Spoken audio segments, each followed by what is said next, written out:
It was the fall of 1996 when I embarked the journey to United States. Till that time, United States was just a dream, which was far, far away. The day my visa was approved, I was overjoyed. I am going to the dreamland where it rains chocolates and streets are filled with candies. Remember Candyland here? I looked through my documents multiple times that I am reading it correctly, that my visa is issued, and I'm going to United States. Being an avid reader and a ham radio subscriber, I have only read and heard about United States. Remember, internet was just getting popular that time and Google was not a thing. Exposure to the world and information was limited. Now it is time to prepare for my trip. I went shopping crazy to buy the thickest clothes, sweaters, and jackets possible. It is going to be cold when I arrive in the United States. I gather the items which are very meaningful to me, like the pen my grandfather used as an accountant in Burma, which he brought with him while fleeing during World War II. My favorite scarf the teacher gave me in first grade. Some items of memory from friends and family. Also, some gifts to give the people who will welcome me at the airport and be my first guide. At that point, I did not imagine that I am leaving my home country to my adopted country for good. If I could pack the smell and sound, I would have done that too. With just 2 suitcases, I start my journey from my hometown in India to the United States. I am headed to Lincoln, Nebraska, the Cornhusker State. The journey involves 3 layovers before reaching Chicago and then a drive to Chicago to Lincoln.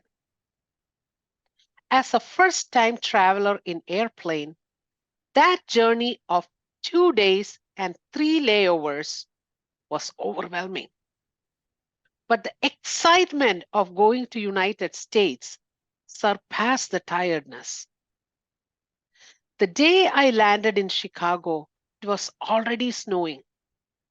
The nature welcomed me with an early snow that year in October. I started wearing the layers of clothes that I brought in my suitcase.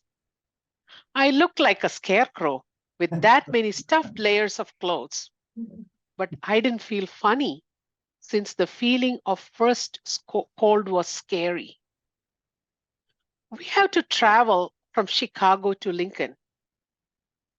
At first, I was a little nervous about the distance you have to travel by car. When I started the journey, I realized the conditions of the road and also the higher speed limits, which ensured that the journey will be comfortable.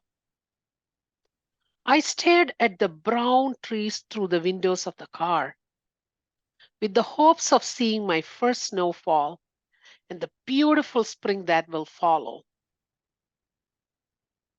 It was cold when I arrived in Nebraska, but no snowfall though. We were welcomed by a family arranged from the university. They took us to their home and welcomed us with warm, comfort food. The food has not tasted that good before. I guess 2 days of travel and anxiety gave way to friendly, warm faces and familiar food. Life is good. Next day, I woke up early at the local time. It was the day to go to university and start the student life.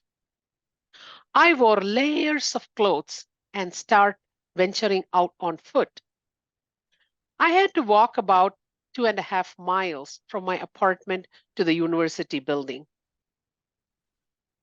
With a mile of walking, I start to feel numb in my foot. At this point, I have to get help since it's so cold. I press the blue lights in the campus, and within minutes, the university patrol car comes asking me whether everything is okay. I say that I'm so cold I cannot even walk. They smile at me, saying, "Welcome to Nebraska. This is not even cold. You will get used to this. Hop onto the car and we'll drop you in front of your building." I thank the officer and get into the patrol car. He drops me off at the building I'm supposed to go.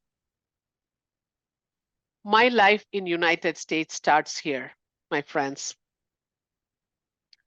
The memories of my first trip to United States are fading away slowly. But the excitement of being in United States still linger when I cherish those memories and enjoy the little joys of life. Thank you very much for listening to my story of coming to United States. Back to you, Mr. Toastmaster.